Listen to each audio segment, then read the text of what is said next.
Here. Tina, Here. Tabitha, Here. and Liz. Here. So we have also with us Wesley, our Sardinia manager, and Brooke and Tanya are both virtually attending. Heather's not been feeling up to snuff today, so I doubt we'll hear from her secrets today. Tabitha, would you like printed announcements or correspondence? How about anybody else on that side of the table? No? Good? You have your yay school starting up on your face. Now, remember also that we're live streaming on YouTube, so there may be members of the public Yes. that are listening. No, I meant that in a very positive way. No, I changed. I'm not in pajamas. I stopped But crying. I knew I'd be cold, so I was like, well, I had a sweater on even at school, and I put a big shirt on, but I'm still it's cold, so yeah. No, I'm still. I think I look okay right now. Yeah. My hair don't look too bad. I had to tease it. I just had to tease because I know school kicks back Next in. month.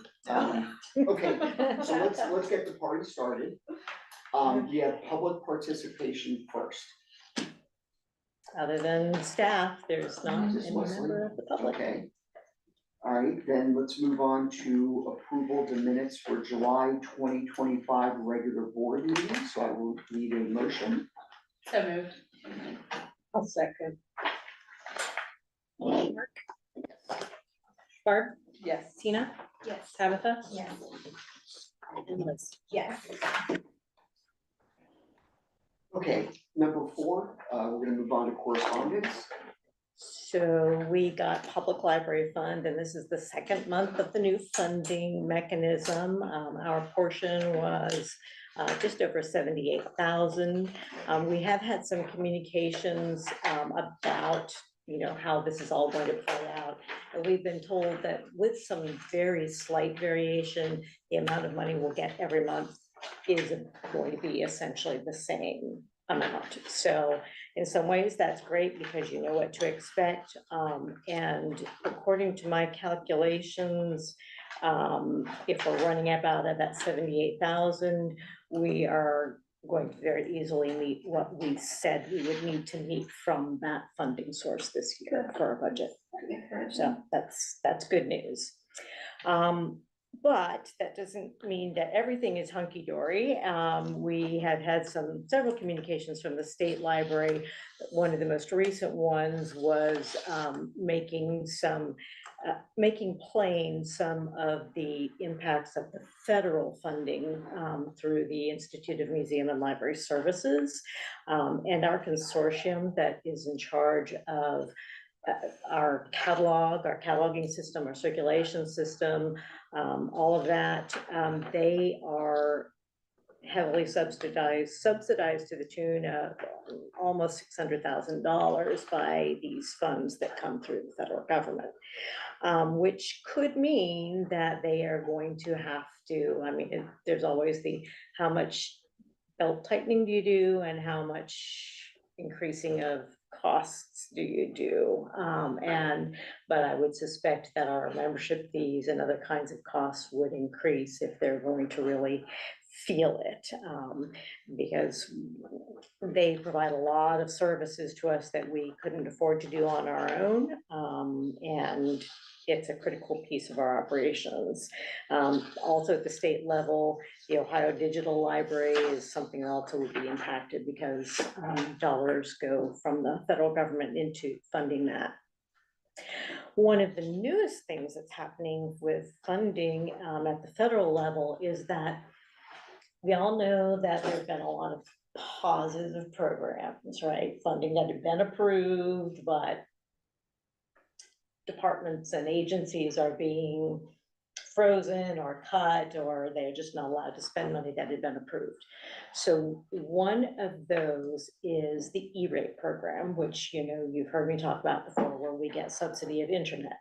And it's a 5-year funding cycle, and it had been approved that Wi-Fi hotspots that we lend to patrons would be funded under that. We got our commitment for funding for the other things that we normally fund, but that that letter about the hotspots never came. And then we found out it was because that is something that was paused. The Senate, the US Senate, not the state level, but the US Senate under the Congressional Review Act, I believe it's called, passed a resolution, and this funding pause was part of it. So the American Library Association is working with states to help to educate our House members about this, let them know how important it is. So if this Senate resolution gets to the House, they can already know about it and say, no, you can't do that, we need these. So as Providence would have it, I had attended a meet and greet with Dave Taylor, our congressional representative, and sat right next to his Washington DC legislative director, and exchanged business cards with. And so when this notice came and they were asking libraries from district number 2 to kind of list, why is it so important that we have this in your district?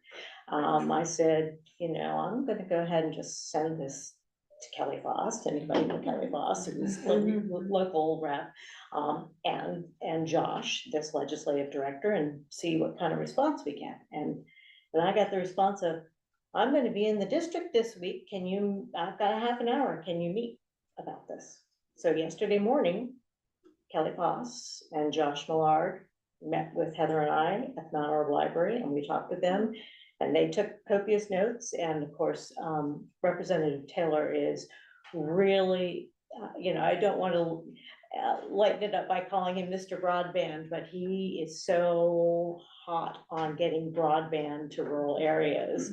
And this is that stopgap, because it's going to take a while before broadband is accessible to everyone. So in the meantime, these Wi-Fi hotspots are that kind of a transition, this bridge. So they are going to let him know about it, because it was not on their radar that this might be discussed. So that's the latest. And I feel like, well, we at least feel like we've done our part and maybe had a little bit of impact. So that's good. And then Ohio Library Council, I don't know, Sarah, if you've seen this about the fiscal. I only saw 102. it when I was typing these. Okay. So, while there may be things on it that you've already known, they specifically said they're going to be talking about the cybersecurity and the new funding things. So you might want to see what their agenda looks like. Okay. And then cybersecurity provisions that actually go into effect September 30th. We won't be checked for compliance until next July is when they'll get to public libraries and some of the other smaller agencies. And of course, the state auditor hasn't come out with its guidance yet, but they're starting to do webinars. So, and Wes, you're going to attend one next week, of course, the 28th. They've got one scheduled for all and gone. So Wes and Heather hopefully will be able to attend that, and we'll see what we need to do about all that. So there is correspondence for you. Thank you. You're welcome. Okay, we're going to move on to financial reports with Miss Sarah. First report is the appropriation summary report, everyone's favorite large report. And I normally just compare June to July. Kind of tough to compare the two because of the fiscal year ending for so many places that we pay. So the numbers are gonna seem a little high. Salaries, June compared to July, we were down, which we like that, $2,142. Employee benefits, we were up $2,611.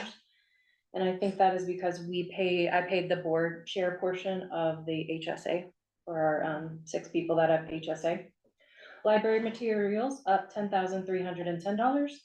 And then other operating expenditures, this is where you're gonna be like, why so much? $30,586 more. And we paid several of our vendors that are paid quarterly or fiscal year. Bringing our general fund month-to-date expenditures up $41,365.41.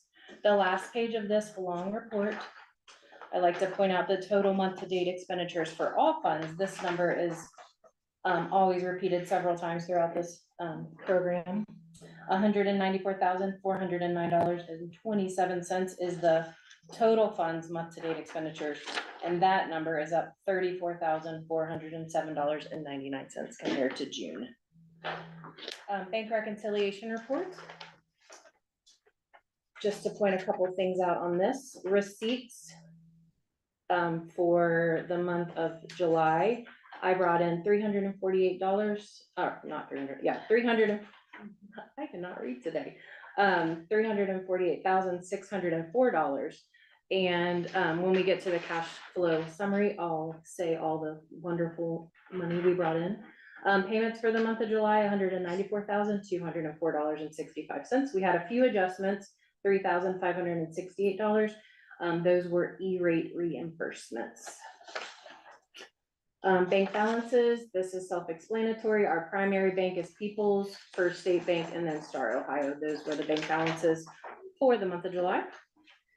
Outstanding payments, I just have one, and that is a lifetime financial growth benefits.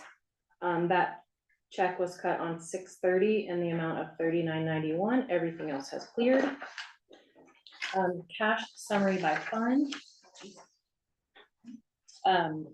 I just like to point out the kind of the middle column, the expenditures, the $194,409.27. That's just the number for all of the funds, and then our bank balance. General fund cash flow is an Excel spreadsheet that I put together. I'm looking at the actual July column. General fund for the month of July was $77,609.72. We received our second half real estate in the amount of $259,571.09. Yay. Other services provided by other entities, and this was the third quarter for that, and that's $7,517.25. Other receipts were fines and fees and things like that, $119.41, bringing the total month-to-date revenue $344,817.47. And then you'll notice in that second column, the general fund expenditures, payroll was $79,957.01. Employee benefits, $23,107.77. Library materials, $36,749.91. Other operating expenditures, $42,506, bringing our total general expenditures to $182,302.72. So, Quick question. Yes, ma'am. On the property tax, since that's such a big chunk, I'm assuming that that's like for the year, right? we get you'll notice in March, we got So it's 416, it's half, Okay. it's every 6 months. Oh, every 6 months, Yeah. okay. And you don't prorate that, kind of like you do with the other stuff where you pay it back? This is directly from the auditor. Yeah, I'm So, sorry, I don't know how to describe it. You know how you allocate certain things into different months to kind of break it up? We can do that with expenditures, but You this can is, with we it. can't with the Okay. revenue. Okay. Yeah, I'm just curious. yeah. We have no control over them giving us these big chunks. of No. money. we just know when So to we kind of can expect appropriate them. it across 3 months, is basically what I'm saying. Yeah, 'Cause we don't know tonight. Okay. We just always hope we get a little bit more than the last year. The next report Not that is, we want people to pay more property Right. taxes. well, I don't want to pay more. Probably a lot of people pay it in full at the beginning of the year, which is why the first First amount one's that you get is so so much large. higher than the rest Yeah. of them, Yeah. because the second half, fewer people are paying the second half, I would assume. Yeah. Yeah. July 2025 expenditure reconciliation report is the next one. It's another Excel spreadsheet that I put together. It's just a nice breakdown of everything that we're paying. Payments, the actual checks that were produced, $90,109.53. July 15th and July 30th payroll, you can see those amounts. Board share retirement, Medicare for the board, and then the health insurance that the board covered for the employees. And now this is kind of new to our report, the vision. Then you'll notice all the local taxes that were collected for the month of July, and then the health insurance that the employees paid, and then the vision insurance that the employees paid. And then the auditor fees, this is new this year. When we got audited 2 years ago, this was something that was brought to our attention, that on the breakdown of the amount of money that we got for that second half, we need to capture the auditor fees that they took, so. So they audit us and then we pay them to audit us. This is Brown County audit fees that the auditor is taking. If you, It's collection fees, so the county collects the levy, the operating levy. And so there are fees associated with that, and rather than just showing the net income that we get, we're supposed to show the gross income of the entire collection, and then less the fees Yeah. that were paid. Okay, but we do pay Keith Faber in his office Yes, we audit do fees for for auditing being us. audited.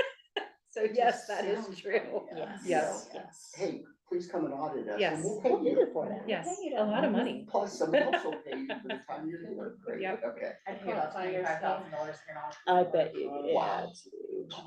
I just got a notice this morning that It's SCRS and STRS are getting audited, and I was one of the lucky ones that got pulled in their audit, which is so fun, so that's only gonna cost me $1,200. Yeah, So total expenditures is that number that I've already rattled off several times, $194,409.27. So that's how I got to that number. Payment listing, you'll see some bigger amounts because like I mentioned before, fiscal year, you'll see on the second page, Treasurer State of Ohio, $10,958. I made a large payment to Hoopla for $10,000. So these are the things that added up to that 30,000 number that I mentioned before. Here's a Treasurer State of Ohio, another one for 8,680. And then we paid our Highland, our insurance for 13,292. So a lot of big payments went out in the month of July. and then the negatives are both E-rate Yes. reimbursements, and I see a lot of friends like from summer reading Oh, yes, programs yes, as yes. well. So the People's Bank is our credit card, and when we, buy things through that, they're often stationery supplies. Fund summary is the next report. It's just a one pager. I just like to point out what we have open in POs, which says current reserve for encumbrances is the second to last column. And it breaks down how much I have open in POs for all the funds. So 78,213.14 is what was open at the end of July. And then the revenue status, you'll notice, PLF, as of the end of July, we're at 62.594% of what we are anticipating. Our general property tax, we must have gotten a little bit more than we were expecting because we're at 103%, so yay us. You'll see later in the agenda, if you see the Mount Orb Fund, our percentage is 1,283% over what we thought for revenue, so we're gonna see if we can get revenue a little bit higher for that fund. So, any questions? Any questions from the set? All right, then I'm gonna need a motion to accept financial investment reports, approve paid bills, accept donations for July 2025, please. I'll second. Tina? Mark, Yes. Barb, Yes. Tina, Yes. Tabitha, Yes. and Liz. Yes. Okay, next, I need a motion to increase the revenue for the Mount Orb Grant Fund 2011-611-1002 from $250 to $5,000. Yeah. So moved.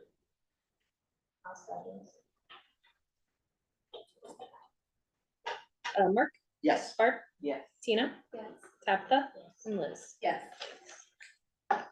Next, tax exemption status for 204 West Plant Avenue. So it was May when the information was Yeah. given to the county auditor. The county auditor sent it to the state to review that piece of property. And the state shows that they received our request to make that right next door to Georgetown Library, tax exempt on June 25th. Oh. And it is, the status says it is under review, and I checked that again today, and it is under review. So there's no other information that can be obtained about that unless we call. That's where we are with Okay, thank you, Lynn. that. Next, executive director's report, starting with the building report and statistics.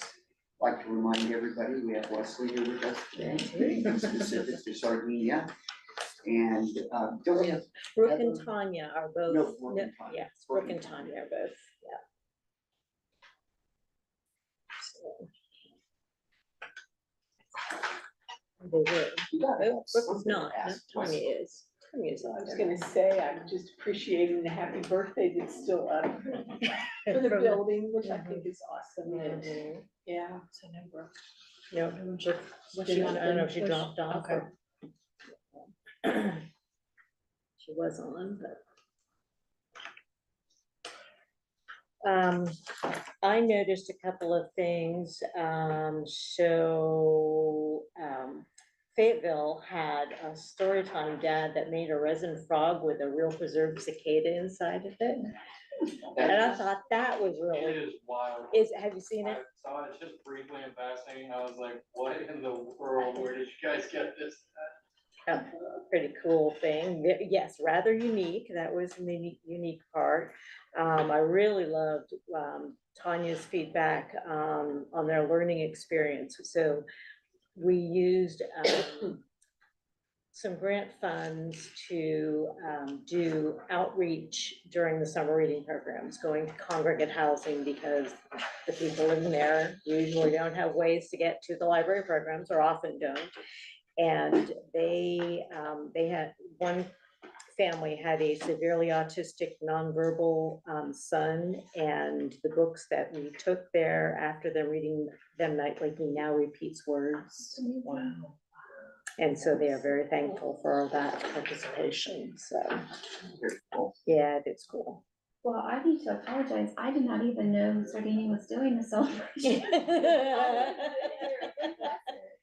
was, I wish I could say off the top of my head. the I know. exact date. Okay. But In we July, had a lot so, of the friends come out. That's awesome. Yeah, I'm sorry I wasn't there. I Yeah. should have been there. Yeah. I didn't know about it. Don't Yeah. judge anybody. I mean, Yeah. everybody's busy. So. yeah. Yeah, I was gonna say some former staff members showed, some, I was gonna say from some people who were here from the beginning with the friends. Yeah, it's really, Was really it in this during August? July. It was during Yes, July, but it I was don't the, remember a Saturday. 26th or the 24th, I can't remember off the top of my head, which was the Thursday there. Thursday. Okay.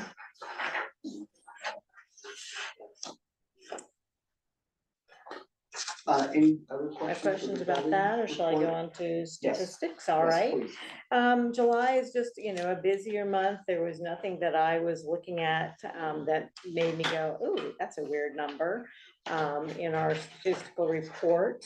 I will point out, though, that very close to the bottom of the pink page under patron accounts, and I think I mentioned this in a prior month, was that annually SEO in our circulation system does a database clean out. And so any library accounts that have not been used in more than 3 years and had under $50 in fines and no materials still checked out are wiped out of the database to keep it clean. So that large number of accounts deleted is from that, the annual purge, we call it. We just do that once a year. Just once a year, yeah, once a year. It's a lot of accounts. Well, actually, that amount is smaller than it has been in the past, especially in the, in the first, probably 7 to 10 years that we had the system, as those first batches. But people, it really speaks to, I think, how much people move around a lot. And then also, I think part of that is sometimes those with young kids might use it, the library a lot during their, while the kids are young, and then there's a phase when they're outrunning their kids everywhere else, and so I think that also accounts for, a percentage of them. But I don't usually dig that far to see if we can Yeah. even discover any of that, information. One thing I do want to make mention of here in our digital circulation up near the top. One of the things that we have had since the pandemic, and it was because it was initially funded by a grant, was called Brain Fuse. Well, Brain Fuse is the company. There's a module called Help Now, which is an online tutoring. You can actually do virtual tutoring, live virtual tutoring, and you could submit papers and have them reviewed and critiqued and sent back to your writing lab. And there's also a Job Now portion where you could get some coaching and submit a resume for critique.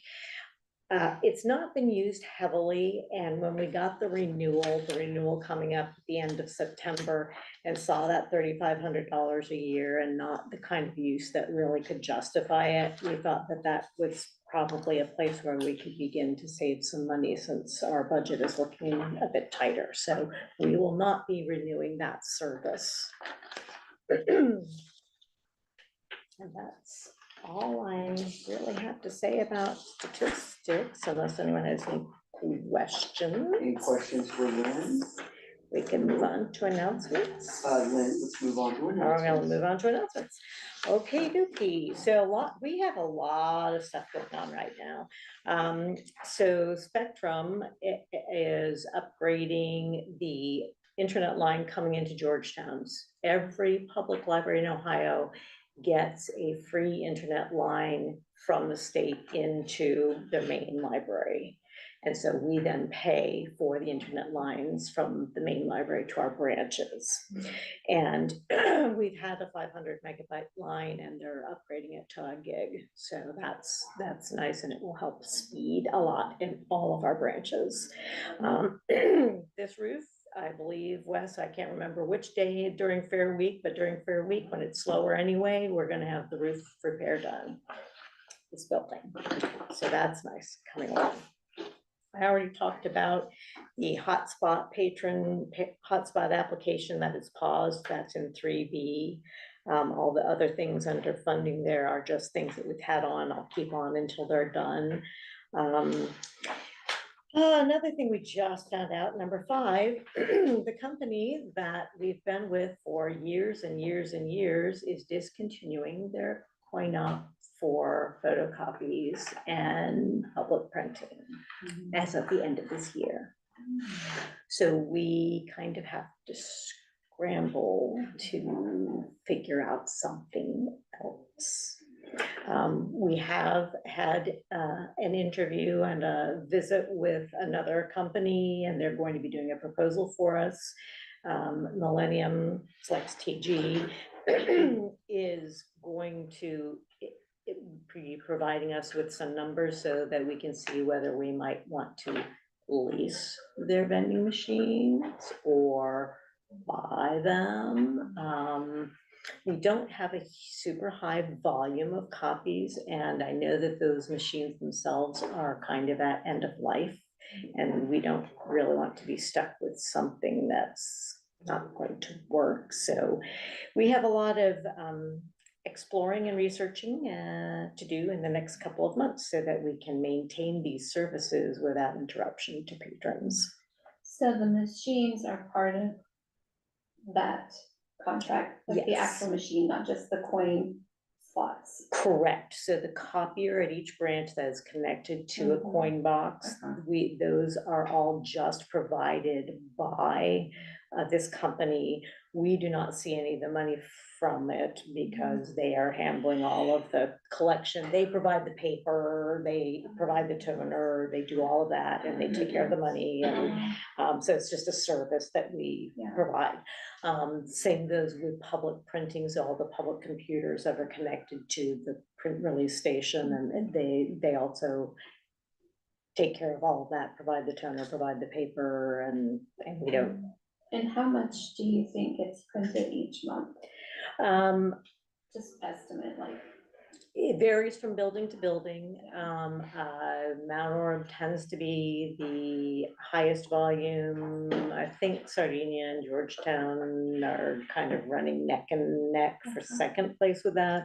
And they just sent a message. I haven't looked at their spreadsheet yet, so I really don't know. But I sense that they're probably not making a lot of money from us. And in general, they're not making because they have had libraries as their clients throughout Northern Kentucky and throughout the region. So they're just I'm keeping just- that up is hard. I'm just wondering if we removed it, how much of a impact would that make on people? That would be huge. That would be huge. I mean, quite literally, we have people that exclusively come in exclusively for the printer copier and photo Okay. stuff, so. Okay, so it's nothing we can just say. No. Yeah, unfortunately, Yeah. especially not in this area where there's not any kind of print shop or anything Right. close to that, that would Yeah. actually be the same one-to-one Yeah. anyway.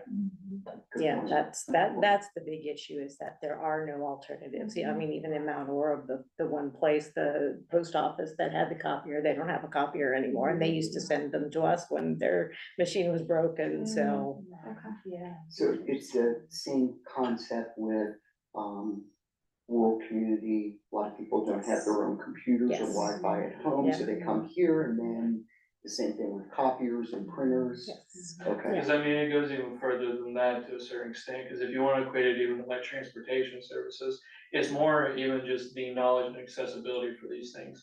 People that are coming in to fax things, I mean, it's for Medicare, for veteran VA services, different things like that. They don't have a clue what they're doing. Mhm, yes, yeah. Them trying to set up a fax machine or do anything else like that in their own home would literally be like learning a foreign language in some cases. Yeah. people still use faxes. Oh, daily. Yeah. I mean, we literally have people come in and That's say, crazy. I wouldn't know how to do it. It's been Yeah. 20 years. Same here. I had to, Yeah, we I had to have fax to- something a few months ago and I had to ask I somebody used how to- to We do have it. to fax, like, forms for students to doctors' offices I was all the gonna say time, so- doctor's office. So if you use, just use HelloFax.com. and with Oh. the faxing service that we do have You is just dead scan it and simple. then it. I mean, Yeah, it's quite it's literally, attached with you it. just have to know the It's numbers like that you're scanning. punching in, and it's, Yeah. yeah. Yeah, but I Yeah. remember back in the nineties when I was working at Yeah. one of my So, like, insurance yeah. companies, they said, Yeah. okay, everybody, we're gonna bring in something brand new and fancy, a fax machine. Why? With their cordless Space age phones, like. technology. Yeah, I mean, there's even apps now where you just take a picture and it scans it in and you send it and there's no cost. Right. Yeah, Because, because really, when you're faxing something, the receiver is 9 times out of 10, the receiver is not getting a printout off They're their getting fax machine, electronic they're copy. getting it in their email. Mm. oh, okay. And so if you use a service like HelloFax or something like that, like that's what I do, I use HelloFax and you can sign up for a free account, and I think you get maybe like 10 free faxes a month or something, and then after that, you'd have to pay, but realistically, like, are you really using more than 10, you know? Maybe if you're like a doctor's office, Mhm. maybe, Mhm. you could buy like a corporate account or whatever, but, yeah, and so you scan it like a regular, like scan it like a PDF, and then you fax it through there. It's so that it's through a secure line, like you fax it through their website, it's literally the equivalent of like emailing it, but Yeah. because it's encrypted, it's, yeah, so, yeah, hellofax.com, just use that instead. But our phones, iPhone notes, Yeah, you scan and Mhm. email, right, or Mhm. scan and Mhm. text, it's the Mhm. same, it's the same thing, yeah, It's, Okay. yeah, okay, all right. so, yeah. Let's don't beat a dead horse then. Yeah, it's interesting. Just to note that next month, September, is library card sign up month. There are some interesting things going on. Check out your local branch. I know a couple of them are doing an amazing race. So yeah, just to draw some attention and the other scramble, what do we do about this? So the state library, because a cost again, is discontinuing HUFI services. Now, this is a set of services. One of them is the, for us, free that actually does all the statistics and counting for our Wi-Fi, the people that are using our Wi-Fi, because that's one of those numbers that gets reported and is really important. There are other things, there's a community calendar, we hadn't gotten to the point where we were using a lot of their statistical services, and I'm glad, because now we don't have to find an alternative for those, but we do have to find something else to do on our own that will keep the statistics on our Wi-Fi usage. So, and that's just the Wi-Fi in the building, that's not the hotspots. And this will come later today, it's the reason I did a revised agenda is I had been for several months working with PowerNet, our phone system, and our 10-year-old phones, which are like having a 10-year-old phone or a 10-year-old computer, are at end of life and they will not be supporting them anymore. So we have to make some decisions about whether we do something with those right now or let them stretch out as long as we possibly can before they die on us. It's like when your refrigerator, your freezer's making some noise and you replace it now or wait till I lose my whole freezer. So that's coming. We'll talk about that later in more detail. Is that it for? That's it. Okay, thank you very much. Yep. All right, so that takes care of announcements, committee reports, no committees met, so we can move on from there. Number 6 is the state budget, and we start with, or we do all three at the same time, Lynn? Yeah, there's nothing that has to be approved, but there are 3 separate things that I just want to, make sure as we're getting more information and, all these changes that went on from the state budget are playing out. I wanted to make sure that you are all aware of them. So I went ahead and did the projections for the next couple of years. Notice that the yellow is, we don't know because that will be the start of the next state biennial budget, and I'm just hopefully assuming flat funding and nothing worse than that. So you can see the bottom lines of what we're anticipating, and those are not terribly far from what we have been bringing in, but it's not certain because line items can also be the ones that are often touched if the economy gets worse and they say, oh, every line item is going to take a 10% cut. So we'll see how that goes, but at least we know how it's coming to us and what we should be expecting. The next thing is the change to the terms of library trustees. So county library boards, they changed the terms from 7 years to 4 years. Okay, not necessarily a bad thing, right? Because then you all are not feeling like, oh, I gotta commit to 7 years.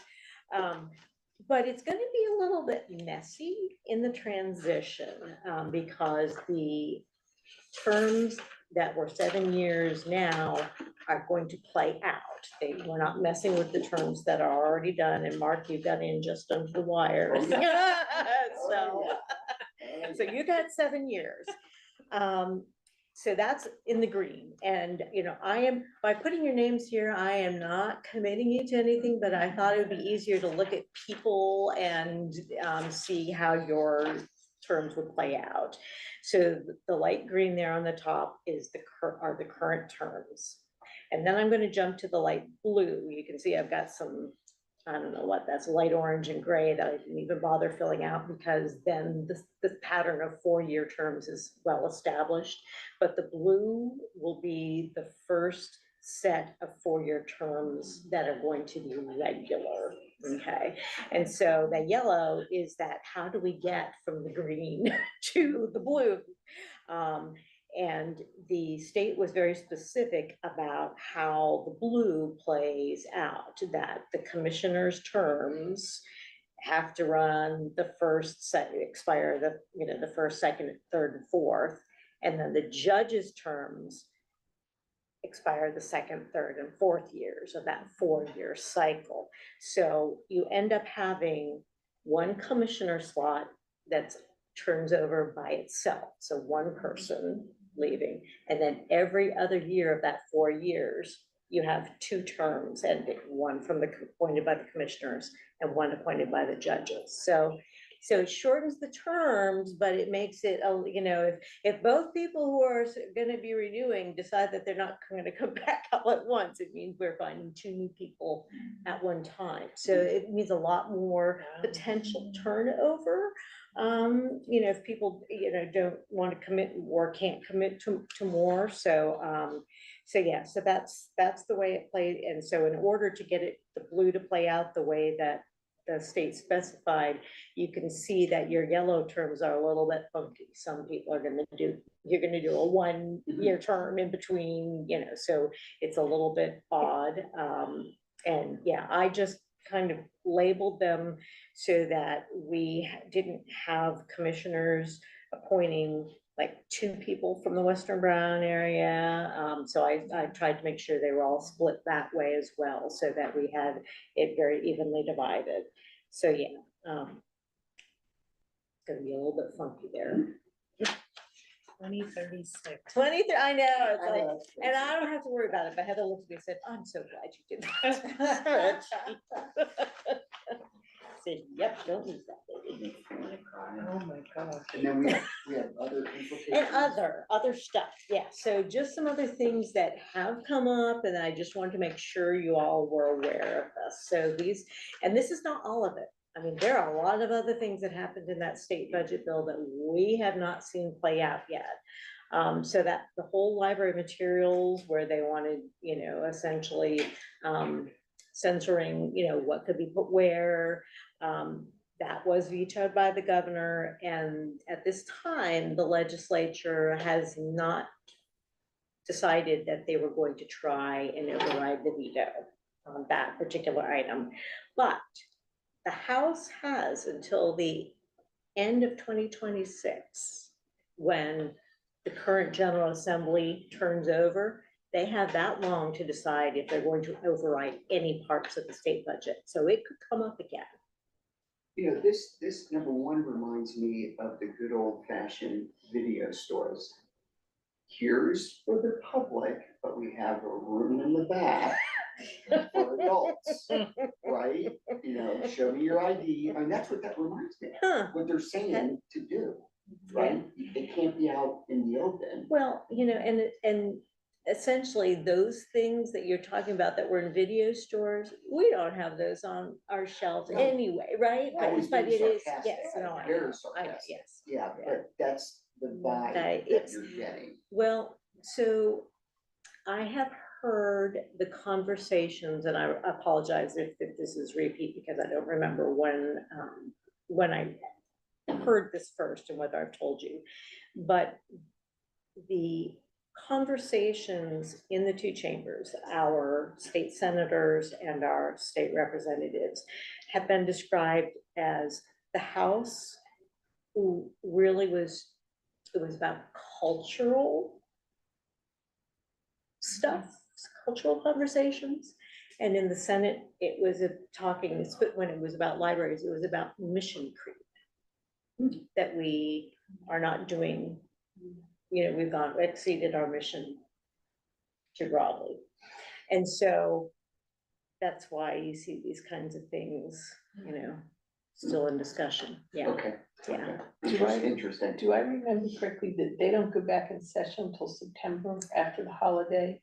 I believe it is. Because I've got some things aside to write letters, and I thought I'm waiting until September to actually send them. Yes, I believe that is the case. Okay.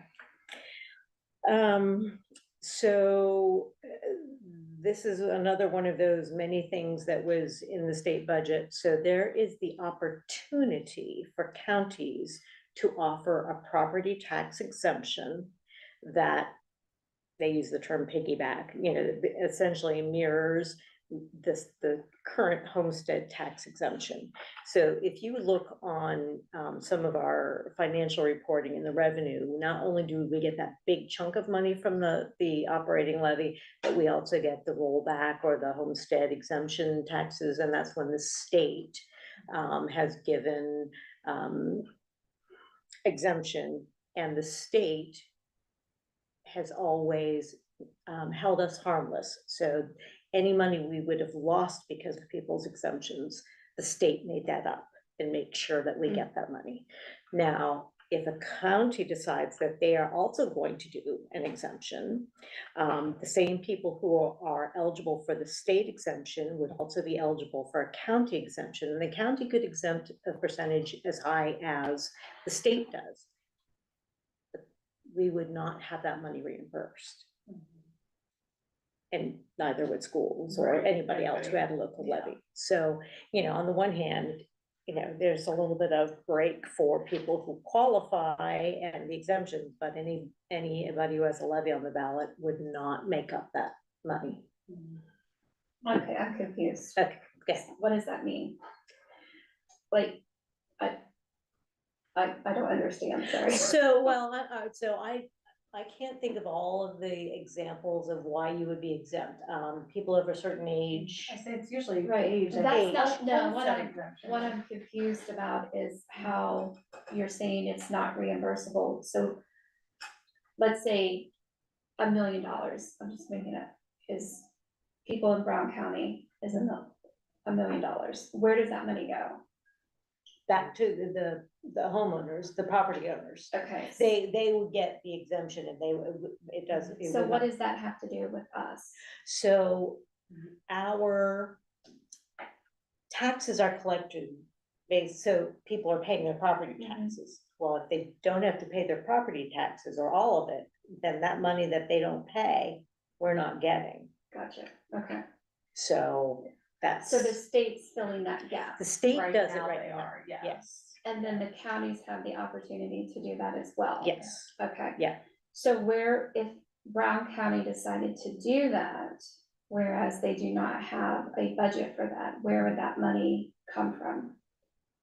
We would have to make cuts at the local level. I was gonna say, Yeah, it it would probably be a would not be deficit. advantageous Oh, to do that. Oh, no. Okay. No, Not to no, us. and not to us, Yeah. but if there's enough Right. pressure from property owners on the Yeah. commissioners. Right. Yeah, that's. I haven't And dared yet to ask any of the It seems commissioners. to- what and I they're- think with the homestead, it has to be owner occupied. It does. Like Yes. rentals, Yes. No, it has to, apartments, yeah. anything of that sort. It has to be is their not- It primary has to be their residence. primary residence. But I think only one person in the family has to be eligible. Like my dad and his wife, there's a pretty significant age gap, and they've been getting homestead exemption since my dad was old enough to be To be eligible, eligible. even though she's Yeah. not old enough Mhm. yet. Well, she's married now, but yeah, I mean, because only one person on the deed essentially Yes. has to be old enough, so, Okay, so I'm still confused though, Mhm. why would the homeowners like that? cause it's less property Less tax. property It's, tax. if you read your tax bill. I it'll don't know anything about taxes, guys, so. Okay, Okay, okay, no, no, you're okay, fine. when you get your tax bill will say, here's your valuation, here's a percentage that we're taxing you on. And then it will list if you have any, for lack of a better word, rebates.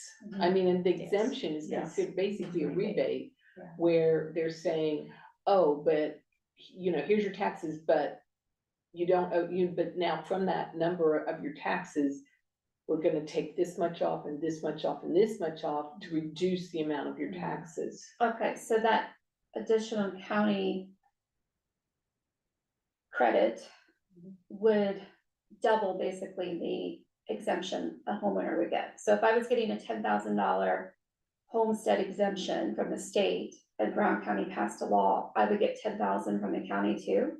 Off Yeah. your tax. Off your bill. tax bill. Off your Yeah, off tax of your bill, tax off bill. of A your- discount, yeah. A discount, discount. So yeah. so it's double dipping basically. No, it's just an exemption being offered, like right now, the state is offering an exemption. And the state says, that was all, if you roll that all the way back to like Governor Voinovich, that House Bill 920, I think is what it was.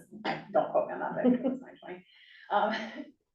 So basically what was happening is as property values go up over time, senior citizens at the time were being essentially priced out of their homes. So let's say you have like, what is it that, they always say Bob and Betty Buckeye, that's how they always talk about, when they're Okay, talking there you about like go. constituents in Ohio, they say Bob and Betty Buckeye. So like Bob and Betty own a home and maybe they only paid $20,000 for it back when they bought it, they've been paying property taxes. Well, now the valuation on that home is 200,000. Well, the property taxes now are so expensive on that house that these people can't afford to live in the house, even though the home's paid off, they can't afford to stay there because taxes are too high. So they passed homestead rollback is essentially what it is. So it basically says, okay, we're gonna flatline. So at the time, let's say at the time that let's say a library levy, for example, at the time the levy was passed on this home, it generated $160. Let's just say for easy math, right? So now with the House Bill 920 means that now, no matter what that house is ever evaluated at, it will only generate $160 towards a library levy because it's locked in at that point. So then if you look at your property tax bill, you have like an assessed valuation, and then you have a, like a collected, that's not the word they use, but, like a collected evaluation. So they could say, hey, listen, this house, if it was collecting the full amount of property taxes, it would be collecting 500, but it's really only collecting 160 because it's locked in. Now, when Bob and Betty go sell that house to somebody else, then it gets reassessed at the time it's sold, but assuming they never sell it, that's what happens. So the difference between the 160 and the 500 it should be generating, right now the state is coming in and bridging the gap, I guess is a good way to put it, filling the hole. But if the county then can offer yet another exemption on top of it, now Bob and Betty's 160 is probably gonna go down to something like $100, and there's not gonna be anything to fill that hole, the county level hole, if that makes any sense.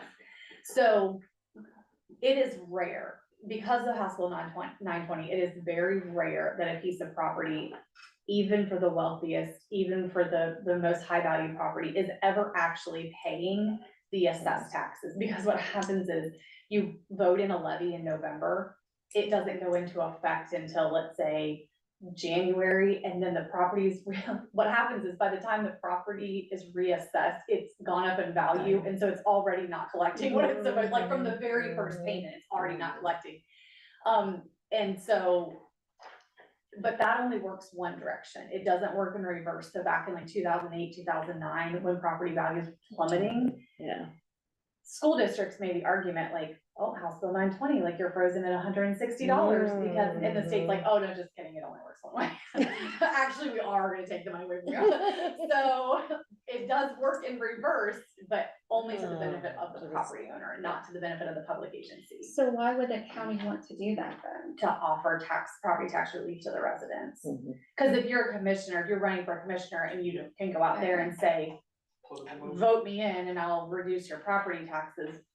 If you're in an area where property taxes are a hot button issue, not that there's any area where they're not, but in an area like Brown County, the industry piece of it is not very big. So the land owning piece of it is the bigger, constituent concern, I think is probably the way to put it. Yeah. So that's why. And so where would that money then come from? It would be less money to the schools, the So libraries, it the would come out of hospitals. it would come out of the Yeah, budget. just out of the And it would services we be- can provide. It would just be, be it would be less just revenue. less. It's like taking a pay cut. Yes. Think of it as like Yeah. taking a pay cut Yeah. essentially. Yeah. Yeah, and it gets really dicey, but there's a pie graph on your property tax bill. Here's the thing, it's a pie graph and it's probably in color somewhere, but when they print it, it's black and white. And so when you get it, you can't actually tell what slice of the pie goes with what on the little legend, because they're all gray. But the idea is that I think if you go on the auditor's website and you pull up your tax card on the auditor's website, it is in color, I think, on there. And you can tell like the school's getting this piece and the library's getting this piece and Board of DD and senior citizens, and it'll show you where your money is going, where your property tax money is going. And so, yeah, essentially that, there used to be the opportunity that when someone was being offered a property tax abatement, like if a company wanted to come in, let's say, and they were like, well, we wanna come to your village, but we don't wanna pay taxes for 10 years. It used to be that anyone that benefited from those property taxes, like schools, libraries, MRD, anybody, had the opportunity to go forward and basically go to the Board of Revisions and like argue it and say, we really don't want this to happen because it's gonna harm us, we're gonna have to provide services to these people, but yet We they're are not gonna not pay getting anything. Well, now you can't do that anymore, so now like the schools who get the lion's share don't even have the ability to really argue that before. So now you try to make up for it in other ways, you might say, well, we're not gonna argue that, but can you donate $250,000? Yeah. Or, you Yeah, know, like, I right, mean, you try to yes. find a way, you know, to make up the Yeah. difference essentially, yeah. Yeah. So, But yeah, it just means less coming It's just less from coming in, that And, pool of money. and then they're gonna go ahead and reassess property value tax and keep raising the taxes. So. Well, yeah, the taxes would go, the property taxes would go down, except that they probably really wouldn't, because the valuations are gonna go up, it's just gonna keep the property taxes from going up, they're just gonna probably see what they are. I'm talking about, Here's like, the second. so for we got example, the not to get off breakdown topic, Right. but my tax, the value of my home, I just built it 5 years ago. In 2023, between 23 and 24, they increased the value of my home by $80,000. Oh, I'm It was sure, ridiculous. I'm sure, yeah. All right, I gotta rein this in. Sorry. Yeah. Great education, that was But wonderful. for the record, Liz, that was impressive. Yeah, Yes, thank I mean, you that so was much. very- I don't wanna bore you, cause I No, know that that was was like, oh really- my gosh, we're Well, like being glazed over. Part of but- my responsibility is to keep it moving. Yes, this is There true. was a time, Liz, several years ago, So many side all conversations. evening. Oh, sorry. You know, we go off on, oh, No, this remember was, when that was this," you very, know? yeah, Yeah. that was Yeah, very but, enlightening. but thank That you, was, that was, that was. Yes, great. that was Yeah, education. I'm happy to, anytime, if you Yes. ever, if you ever really wanna know about House Bill 920 and Governor Yep, Winovich, there you I'm go. glad to go into it with you. let's go on to the very important number 3. Yes.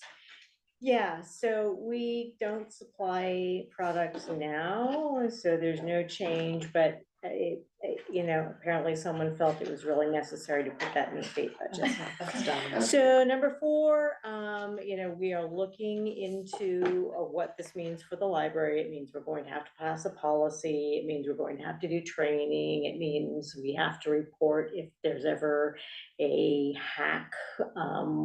It means the board would have to have a special meeting if they want, you know, to deal with it and give formal approval if we were gonna pay ransom or whatever. We used to do technology plans every 3 years and submit them to the state library. It was a requirement. And so I don't foresee having to adopt a policy being a big deal. But we don't have any guidelines yet. So. And this is a real thing. Oh, it is. I don't know if you, my company was in the news recently in June. They're not telling us. We were hacked. We were held for ransom. A $5 billion insurance company was literally shut down for 2 weeks. Wow. We had no access to Anything. anything at all, Yeah. So literally, you couldn't do any work? nothing. Wow. Like, you could get Literally, to email and or anything. The Mhm. impact of Mhm. that Oh, for one day crazy. is huge, Oh, but yes. for 2 weeks, if you Yes. can even I imagine. can't. At the same time they hit Erie insurance, they were down 3 weeks. So, yeah, anyway, but that's a big deal. Yeah, And thank you for yes, going over yeah. this with us. I Yeah, no appreciate problem. that. You know, and I'll just update you as we go along because there will be a policy coming before you at some point, you know, that will have to be approved, so. Okay, number 7, I need a motion to approve the disposal of property, which is your Yellow. straw color. So I need a motion. There's only 3 items. Yeah. I'll move.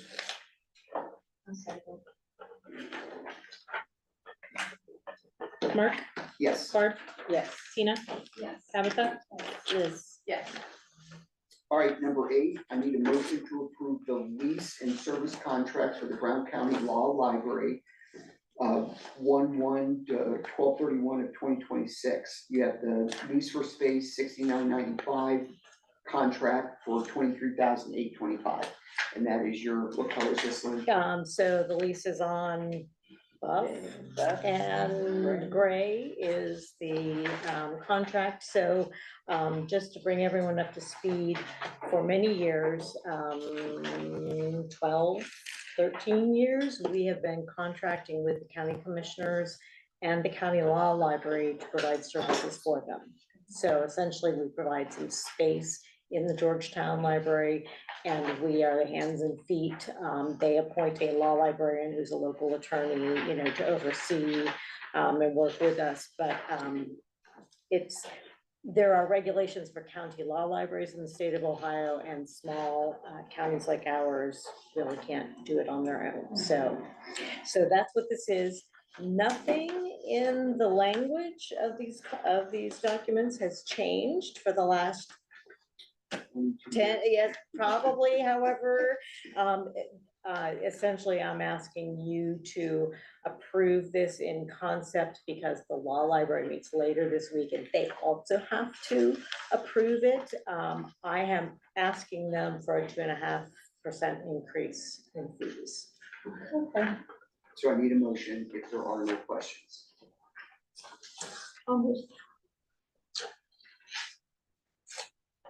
I'll second. Mark, Yes. Barb, Yes. Tina, Yes. Tabitha, and Liz. Number 9, need a motion to approve the SEO Consortium Services Contract with the State Library of Ohio, July 1st, 2025 to June 30th, 2026, for an annual fee of $29,530.33. So this is, they don't usually send us an actual document until somewhere late in July when they're sending us the bill for the last quarter of the prior year. But they do have a formula for how they charge membership fees. And again, this is our circulation system, our cataloging system, which I mentioned before, costs might go up if the state library loses funding. I know that $29,000 seems like a lot of money, but we could not operate and upkeep a system with a database of materials and people and run it on our own for this amount of money. And they provide fabulous customer service. They just are really, really good. So that's what that is about. Need a motion? So moved.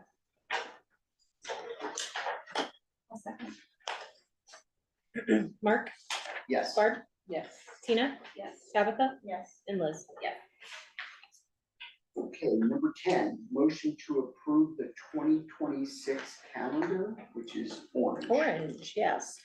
So the top block is the hours we're proposing, which are the same hours as this year. I usually list out the actual days that we're closed that are different than the normal schedule. We have 8 paid holidays. So New Year's, Memorial Day, Independence Day, Labor Day, 2 days at Thanksgiving, and then 2 days at Christmas are the actual paid holidays. These other closures, you can see, we call Staff Development Day, you know, teachers you called in service. And then typically Brown County Fair Parade, every other year, we actually will do a float and be in the parade, and that, so all branches will close early so that we can do that on the Monday of Fair Week. And then the only other thing that's a little bit different is for Christmas. So Christmas Eve and Christmas Day are our paid holidays. Those are Thursday and a Friday this coming year. We are only open half days on Saturday. And so I am suggesting that we just be closed the Saturday, which is the day after Christmas. People can either use paid vacation or they can work their schedule so they can make up the hours somewhere else. We would not, make somebody miss any hours, but it's going to affect just a couple of people who would be scheduled that day for those 4 short hours anyway, but that would be different. And so I would like you to consider letting the staff have a little break and be closed that day after Christmas. It's Saturday. I'm good with that. That sounds reasonable. Okay. And then just for thinking purposes, the 2 charts at the bottom. So the first chart, which says future increase with a question mark, for the last several years, we've been putting that out there saying, oh, we'd like to be able to, expand our hours a little bit. And so I left that there this time. We were looking at adding days back to the 2 physically larger buildings. the budget's really not looking like it could support that at this point in time. And so I thought, maybe if things get worse, we better be thinking about what if we had to decrease hours. So just for the purpose of putting something on paper, I thought, well, what if, we just played around a little bit and made the two smaller buildings closed an additional day, but expanded the hours on the days they were open a little bit. So gut reactions to approaching a reduction by doing something like that versus just closing every building another day or reducing the span of time that they're open. I mean, thoughts? I'm gonna pull the Lynn card, which is Lynn knows best. Oh, I And like that. no, seriously, Lynn, if this is what you think would be best, or the best approach, and what would be best for the library, I'm gonna support that, I'm certainly not asking for approval of those two things on the bottom right now, because I just threw this at the management team, last week or the week before and said, hey, gut reactions, start thinking about this. And we would have to do some testing, right? We would have to look and see how scheduling would work.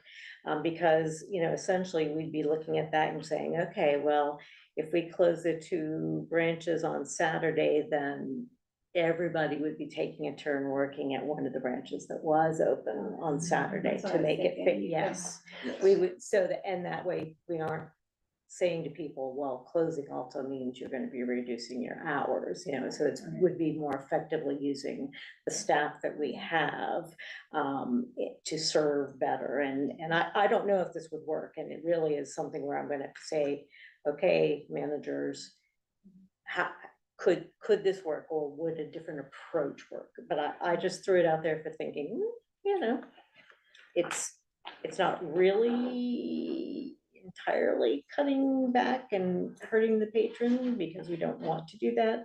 But we also know that when we went through this before we ever had a local levy and we were existing entirely on state funds, it was creep, right? But it was backwards creep. It was, tightening the belt here, tightening the belt there.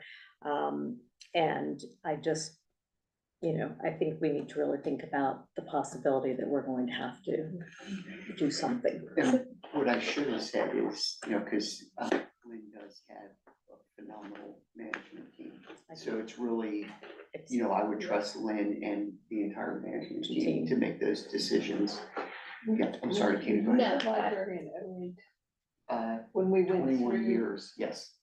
so you remember when we did the whole 10% back and Oh, yeah, cut out, of okay. course. I'm just sitting here looking around the room and it's like, yeah. Just me, you and Lynn. Yeah. Yeah, it was, so 2000, I think it was 2009 when the bottom really dropped Right, down. right. And I think was it Strickland or Voinovich at the time, who, I was Strickland, who, and everybody was in tough economic straits, but in the middle of the year, when he cut library funding by 30% in the middle of the year, so you're already 50% of the way through your budget. It was ugly, and we went down to 4 days a week and 3 days a week, but we all, as a staff, we all decided that we would take a 10% hours reduction rather than seeing anyone lose their jobs. And so I would hope that we don't have to do that, but we may have to. It wasn't until the public saw how badly we were hurt by the funding cuts that was the third try on the levy passing, and it passed that year. Yep, I remember that. Yeah. Did you want to say something, Tina? Yeah, I was just, so a couple of questions I would ask when you are reviewing this is, do we have door counts? Are there days where it's more saturated than other days? And because you wanna do the least impact on patrons, and perception is reality. So if, let's say Tuesday is the biggest day for Fayetteville, maybe we don't close that day. Mhm. So that would be one of the questions that I would ask is just looking at the trends of how many people come in on each day. Yeah.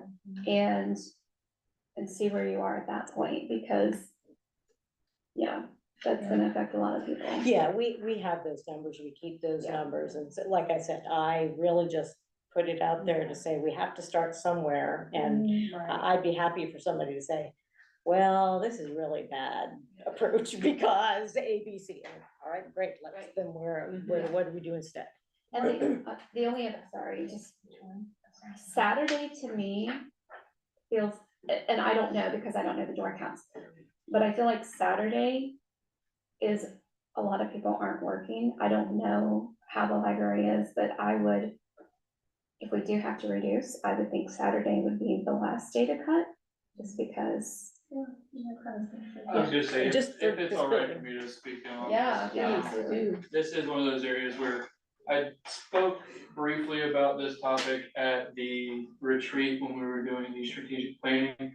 In that we inherently exist not as a for-profit business or nonprofit. One of the big things is offering a service. And in no way am I suggesting that we just hemorrhage money left and right until we're, cold on the floor. It is one of those things though that I think about that same topic, especially where it's like a lot of you in this room who are working 9 to 5s or even longer hours than that. The only times that you would realistically be able to get here is after 5 o'clock or even on a Saturday potentially. So, I do think about that very heavily. I'm only just now rounding year 2-ish of being here with the library, so I can't speak confidently to a lot of this, but we do have statistics for door count, that sort of thing. And I do think that, looking at the optics and sort of what we're talking about there is cutting out a service day when a lot of people would be able to get there, going to reflect badly on us, even though that it does potentially have a huge boon for our actual service. One of the things that I speak to with that is post office, for example, is a service provider. They lose money fairly regularly up until the last few years where they have turned a profit. One of the services that they do offer is for veterans free post office boxes. The reason why I mention that is because post office boxes to me is something that should be constantly competitive. They should be lowering the prices when they're constantly filled boxes. Instead, they're raising them every single year in a way that doesn't make sense. If you want to be competitive, lower the price and make it actually have a demand.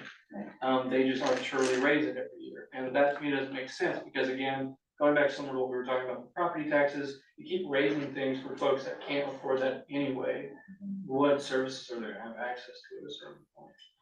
So yeah, I can't say specifically whether or not closing on Saturday would be a good thing or not. I do think that it might be something that is a little bit heavier looked at than some of the other closings necessarily. Cool, Thank you, Leslie. awesome. Anything else for Lynn? I mean, we're not approving, we're just discussing. Right, so, but I would like the top half of Just the 2026. just the 2020, yes. A out. motion. Yes, Okay, please, just so so- that we can finally finalize our plans and know when we're gonna be open and not. Okay, so I would need a motion to approve the top half of the orange sheet, which is the 2026 calendar. I need a motion. I'll move. I'll second. Mark, Yes. Barb, Yes. Tina, Yes. Tabitha, and Liz. Yes. Number 11, motion to approve the renewal of the phone contract with PowerNet for a 36-month term per the proposal commencing upon signatures of all parties. That's gonna be monthly service for 23 devices, 3 fax ports, 19 desk phones, 4 cordless phones, 4 Ethernet switches, 3-year maintenance and support, configuration, installation, and training. So if you wanna see details, I did bring some copies of the proposal, so you can actually look at, how they've detailed it out, but I gave you the summary here of the numbers. That's purple. Yes, the purple is the summary of the numbers, and just to give you a little background, we've been with PowerNet now for, well, you can see we've been with them for three-year leases or 3-year service contracts. We do need to approve a new service contract. It's time to do that, but if you look at both the top and the bottom half of the purple page, with or without the equipment, the new service contract is going to be the same amount of money. It's $426.53. Now, I will let you know that, that includes, actually reducing some of the number of phones that we have on site. You know, when we started this, 10 years ago, we did our best job of, figuring out where we would need phones, and of course, we've moved things around in the last 10 years. And so we can actually reduce the number of phones and save ourselves some money. Actually, we're going to decrease the monthly amount by a little over $200 per month. So that's almost $2,600 a year in savings on just the monthly phone bill, which is great. Right, and so the question then is, you know, do we go ahead and do the phones themselves now? Because they are nearing end of life. They will stop supporting them next year. So that means that no software upgrades, no firmware upgrades, you know, you don't get upgrades. Computers don't work. And that's what phones are anymore, computers. So are these desk phones or cell phones? These are all desk phones. So there are 19 desk phones for our offices. Yeah, That's it. that's, And can I ask why you guys need so many phones? so we have 4 buildings in a business office. And so some of, each manager has a phone in their office. I've got a phone. You have a phone, and our assistant has a phone because she is the one who's taking all the initial calls. Sometimes it's hard for you two to be on the phone at the same time, Oh, but yeah. sometimes you are. It's not as many phones as you would think. We only have roughly 4. You have I 4, think Fayetteville yeah. has 4. Oh, Yes. it's divided over. 4 buildings. Yeah, 4 buildings, yeah, it It's- breaks it down. Yeah, I just. and a business office, yeah. Okay, I just.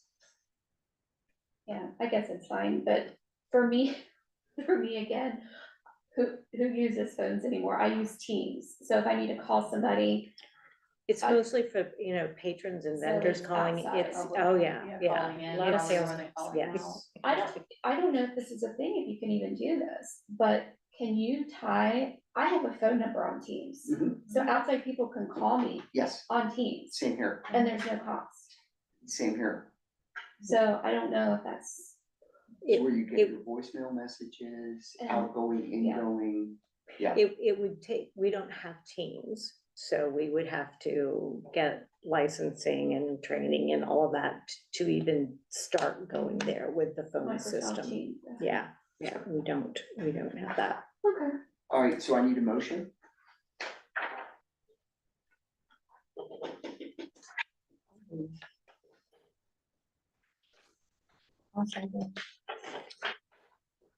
Mark, Yes, Barb, Yes.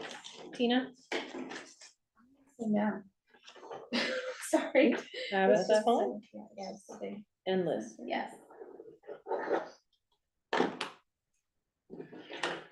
okay, we need a motion to enter executive session to consider the employment of public employees. So move.